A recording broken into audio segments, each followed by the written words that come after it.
Olá, o Ciência é Tudo já está no ar. Eu sou Priscila Rangel e hoje a gente destaca como a lógica dos games se aplica ao nosso cotidiano. Isso porque a gamificação é uma ferramenta que ultrapassou o entretenimento para fazer a diferença na vida real, seja na aprendizagem, no mercado de trabalho ou até na medicina. E se você já estiver pronto aí, a gente segue com a missão de te levar pelo universo da ciência e tecnologia no país. Vamos juntos?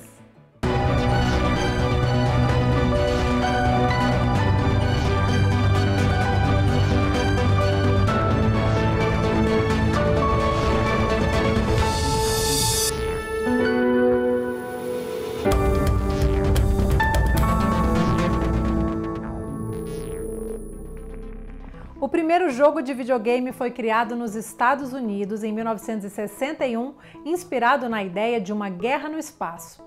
Quase 60 anos depois, a evolução tecnológica acrescentou aos games a possibilidade de jogar conectado, interagir com a tela por meio do movimento e ainda adotar realidade aumentada.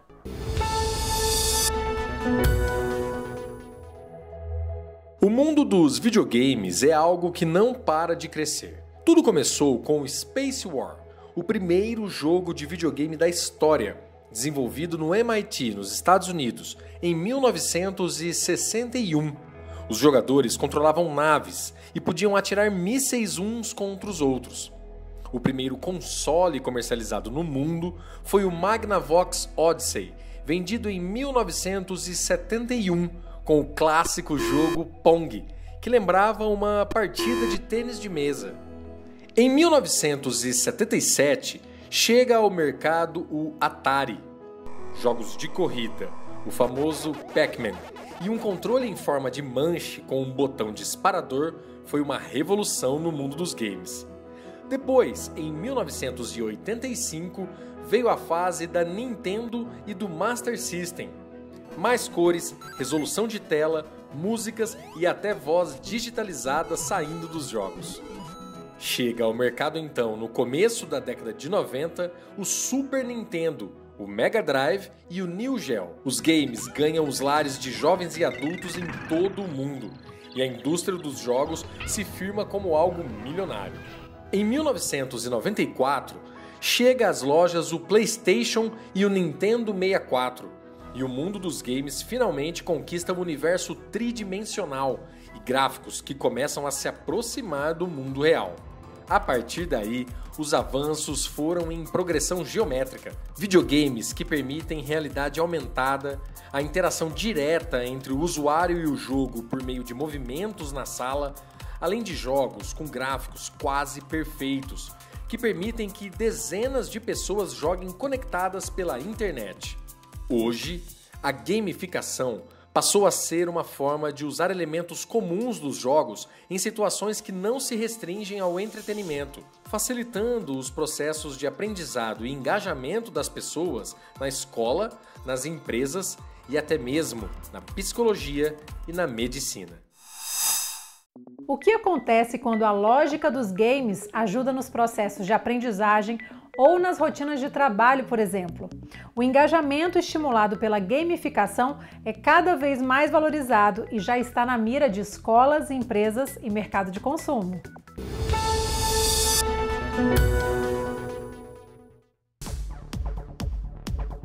O princípio básico da gamificação é ajudar a realizar tarefas e descobrir novas formas de aprender, levando para o cotidiano a lógica da competição, cooperação e aprendizado, habilidades envolvidas no ato de jogar videogame.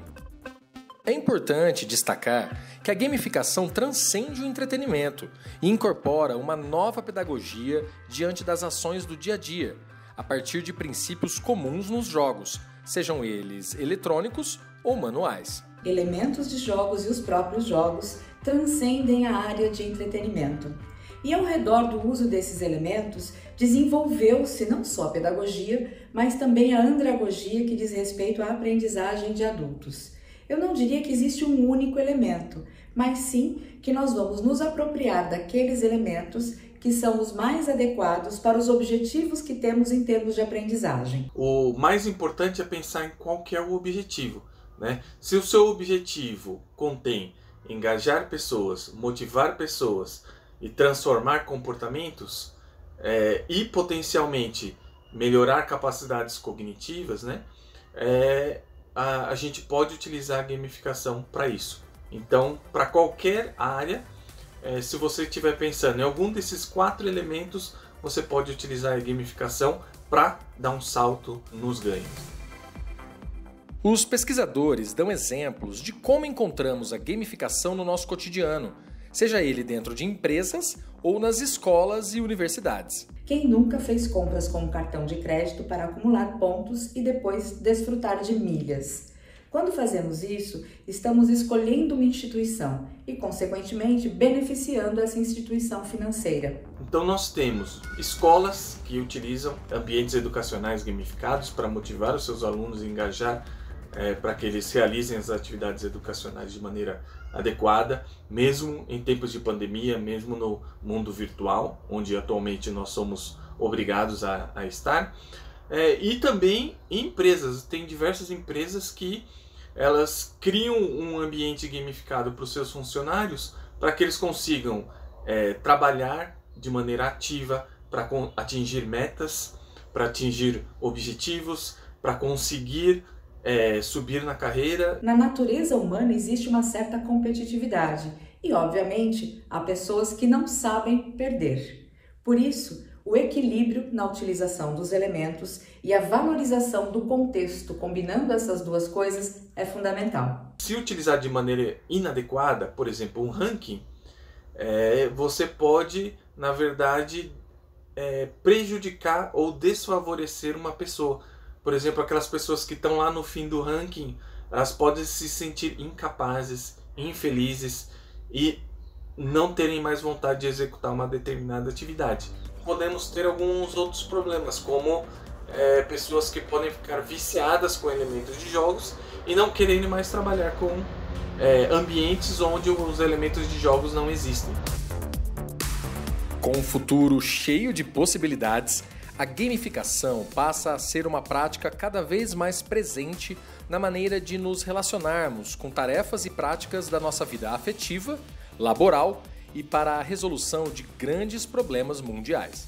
Existem alguns pesquisadores que desenvolvem tecnologias que utilizam a gamificação para resolver problemas que não são resolvidos por um conjunto de pessoas apenas. Você precisa de milhares de pessoas pensantes trabalhando num único problema para conseguir resolver esse problema em particular. Então as pessoas desenvolvem todo o conceito de gamificação para engajar milhares de pessoas em um determinado problema e assim conseguir resolver esse problema mais rapidamente. A gamificação é uma tendência tanto nas escolas quanto no mercado de trabalho e dessa forma abre possibilidades de ingresso em novas carreiras. Ter criatividade e olhar inovador são diferenciais para quem pretende trabalhar desenvolvendo jogos.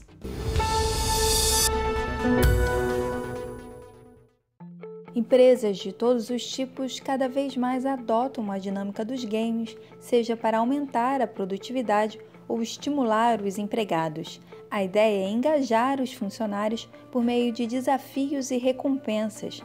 De forma interativa e divertida, os chamados jogos sérios podem ajudar a motivar e envolver as pessoas no ambiente corporativo. No Brasil, o uso de games além do campo do entretenimento ainda está em expansão. As empresas têm utilizado a gamificação na seleção e no treinamento e desenvolvimento de profissionais. Segundo especialistas, os jogos orientam as pessoas a alcançar metas e assumir riscos, além de desenvolverem a prática e a persistência. Por outro lado, os games também podem estimular a cooperação em equipe, o aproveitamento dos pontos fortes de cada um e a busca de soluções criativas e inovadoras. A gente encontra a gamificação dentro de jogos mesmos, né? Todos aqueles elementos que compõem não é só um jogo, mas tudo aquilo que envolve na sua condução dentro do jogo. E a gamificação voltada para diferentes áreas, gamificação na área de vendas, gamificação na área de marketing, gamificação na área de recursos humanos. São diferentes áreas que você consegue estar atuando.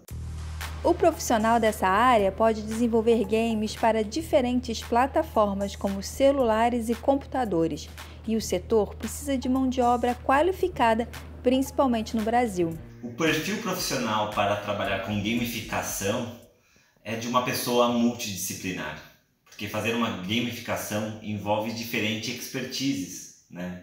Então temos o pessoal de conteúdo para criar um storytelling, né, envolvendo toda a história.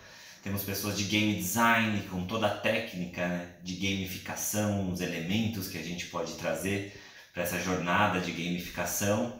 E temos o pessoal de arte, de ilustração, design, né, para você começar a tangibilizar essa ideia.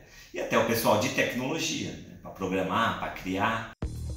Existem diversos cursos disponíveis nessa área que vem crescendo no Brasil e no mundo. A variedade é grande, desde cursos livres, técnicos até graduações específicas que podem durar de 2 a 4 anos. Aqui no nosso estúdio trabalham os mais diferentes perfis de profissionais e de formação. Temos profissionais de áreas, entre aspas, tradicionais, como de engenharia, de tecnologia da informação, de design, mas também temos profissionais que vieram de outras áreas, né? De outras origens em sua formação, como arquitetos, como biólogos, e hoje eles atuam na área, né? Obviamente, fizeram outros cursos, se prepararam para estar atuando nessa área. Mas nós também temos profissionais autodidatas, pessoas que aprenderam com cursos de casa. Então hoje, quando a gente fala do Brasil, e se você tem vontade de trabalhar na área de gamificação e de jogos, certamente você pode estar fazendo uma formação de uma área de tecnologia, de arte, de game design, mas você pode dar o primeiro passo aí de casa. Existem muitos cursos na internet, inclusive cursos gratuitos, que são muito bons.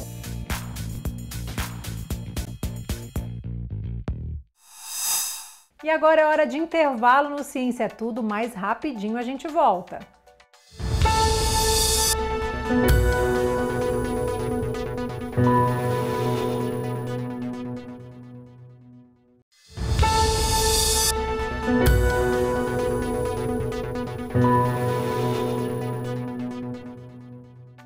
Estamos de volta com o Ciência é Tudo.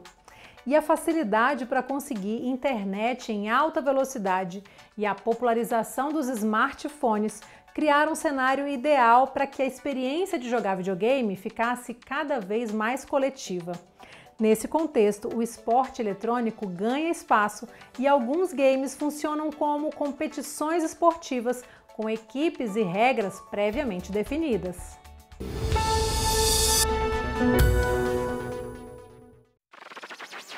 A primeira competição de um jogo eletrônico ocorre em 1972 na Universidade de Stanford, as Olimpíadas Galácticas de Space War.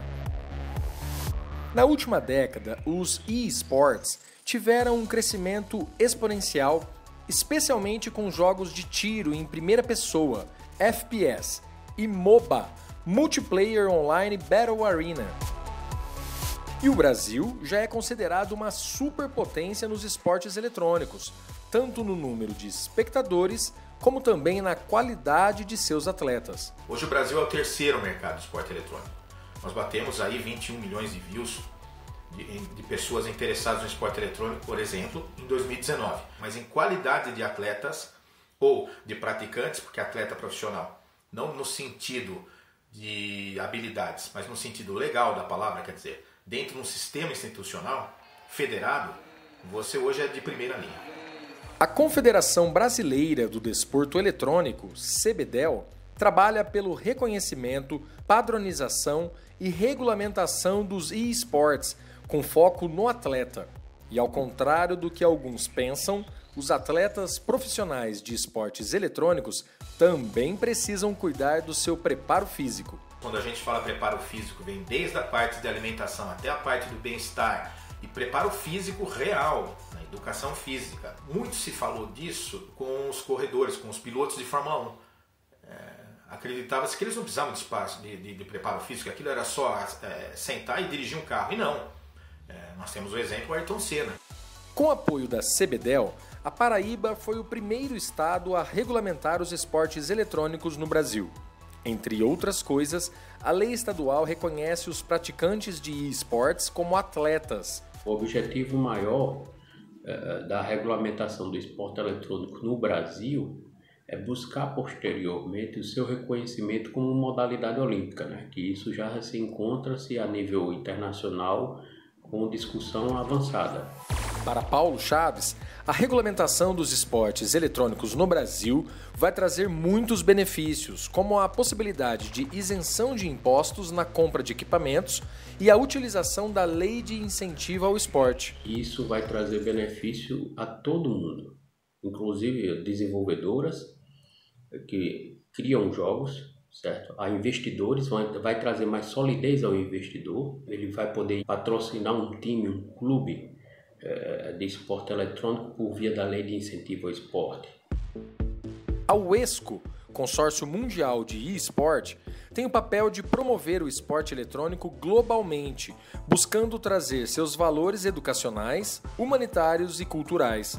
Entre suas ações está a elaboração do Guia de Proteção às Crianças nos eSports, que foi adaptado pela CBDEL. Ele visa proteger a criança e o jovem da inserção, da inclusão errada no esporte eletrônico e separar muito bem o que é jogo eletrônico e esporte eletrônico e dar armas, o que são armas? Conhecimento legislativo de proteção aos pais e aos responsáveis por essas crianças e jovens para que eles utilizem o esporte eletrônico como carreira, como ferramenta de inclusão social, como segurança, como aprendizado, como educação, e ela nos pontua passo a passo como isso deve ser feito. A Escola Municipal Padre Simão Fileto, na cidade de Cubati, na Paraíba, é pioneira no uso dos esportes eletrônicos como uma ferramenta para ajudar no desenvolvimento dos alunos. A Copa PSF de eSports é um sucesso que, além de proporcionar a inclusão, também auxilia na educação dos jovens. De início, o nosso projeto ele tinha o objetivo de entreter os alunos com um evento novo, com uma atividade nova, depois de facilitar a aprendizagem deles, claro, escolhendo, selecionando os jogos da forma correta, e depois a gente trouxe o universo dos esportes. Podemos destacar a melhora no rendimento dos estudantes que participam do projeto. Essa melhora ela pode ser observada por meio de planilhas que desenvolvemos para fazer o acompanhamento dos alunos e a evolução dos alunos que participam do projeto em termos de ensino e de aprendizagem. A gente colocou alguns critérios para que os alunos, jogadores, participantes, pudessem preencher. Entre eles, a questão de que o aluno deveria alcançar a média acima de 7 a cada bimestre. Que o mesmo tivesse um bom comportamento dentro e fora da escola, que cumprisse com todas as suas atividades escolares e por aí. E aí a gente pôde observar no final do ano que tinha dado certo.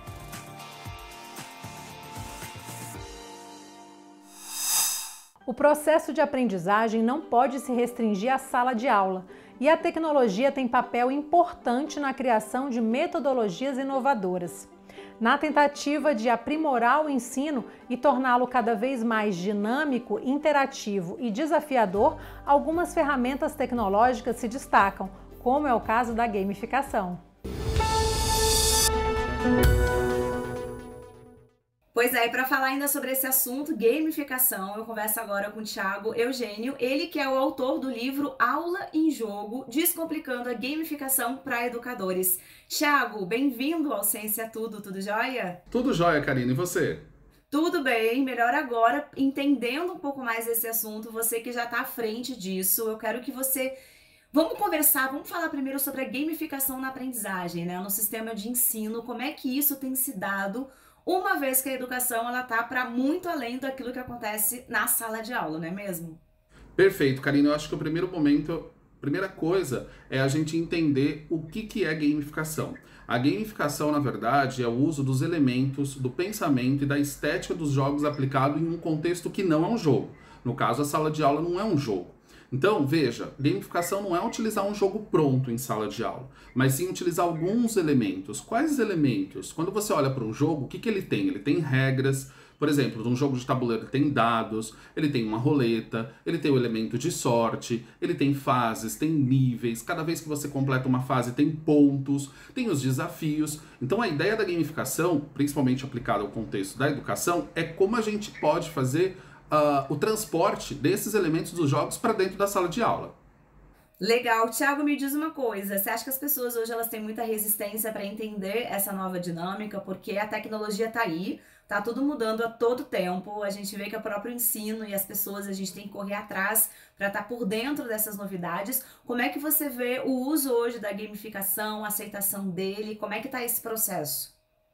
Eu acho que, na verdade, o professor ele está conhecendo cada vez mais as possibilidades das tecnologias digitais. E as tecnologias digitais nada mais são do que próteses cognitivas mesmo, que permitem, por exemplo, o professor reproduzir os elementos dos jogos dentro da sala de aula. Né? Então é possível, por exemplo, utilizar um aplicativo com questionário, com um quiz interativo, que dá um feedback rápido, um feedback imediato para o estudante, e fazer isso de forma analógica, né? Assim, no contexto tradicional de sala de aula é um pouco mais difícil. A gente, na verdade, está tendo um momento em que os professores estão descobrindo as diversas possibilidades que as tecnologias digitais elas oferecem e experimentando, tendo essa experimentação. E acho que esse é o caminho mesmo, é experimentar, conhecer e entender o potencial que cada tecnologia, que cada recurso oferece.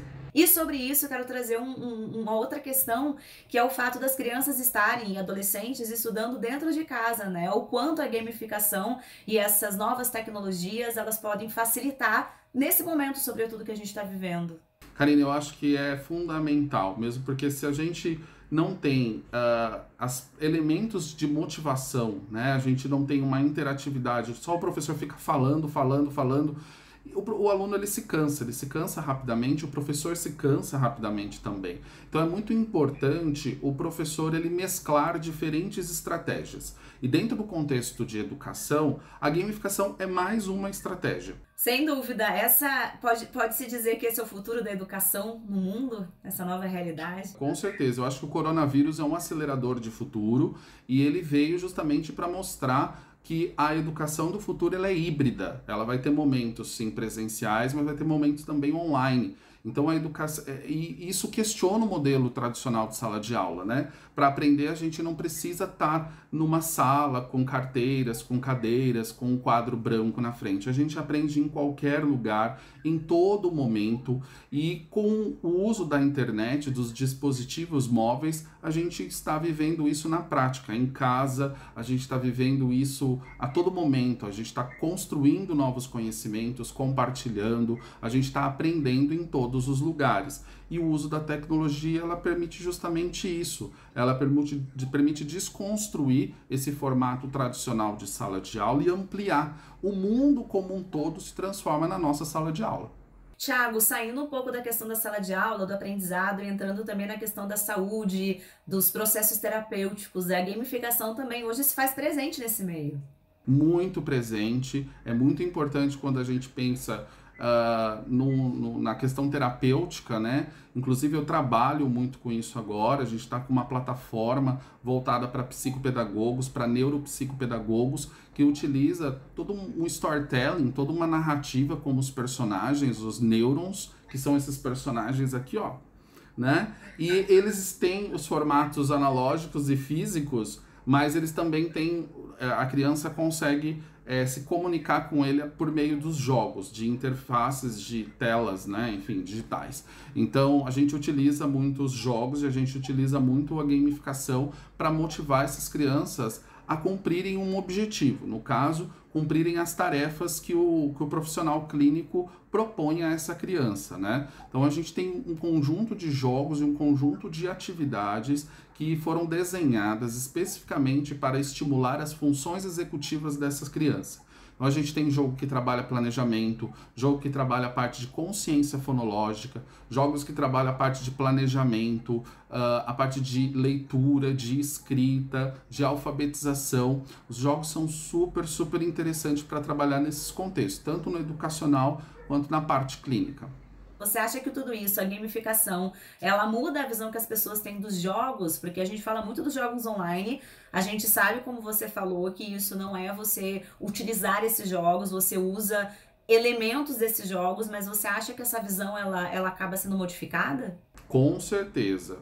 Os jogos, eles deixam de ser apenas um produto de entretenimento, eles passam a ser vistos como produtos culturais e produtos estratégicos, que criam grandes audiências, que criam um grande engajamento. Agora, é como a gente faz o transporte dos elementos, da estrutura que motiva, que engaja tanto no jogo, para resolver problemas reais. Então, os jogos eles passam a ser modelos inspiradores para a gente resolver os problemas complexos do nosso mundo. Thiago, para a gente fechar, o que a gente pode falar sobre o futuro? Já falamos um pouco disso, mas o que você acha que ainda mais vem aí? Dá pra gente dimensionar isso?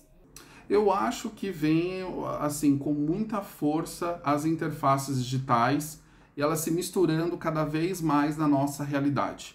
Eu acho que o futuro é híbrido, o futuro é ubíquo, é realmente misturado e a gente tem grandes possibilidades de se deparar com uma verdadeira Matrix. Uma Matrix que a gente já viu no cinema mesmo.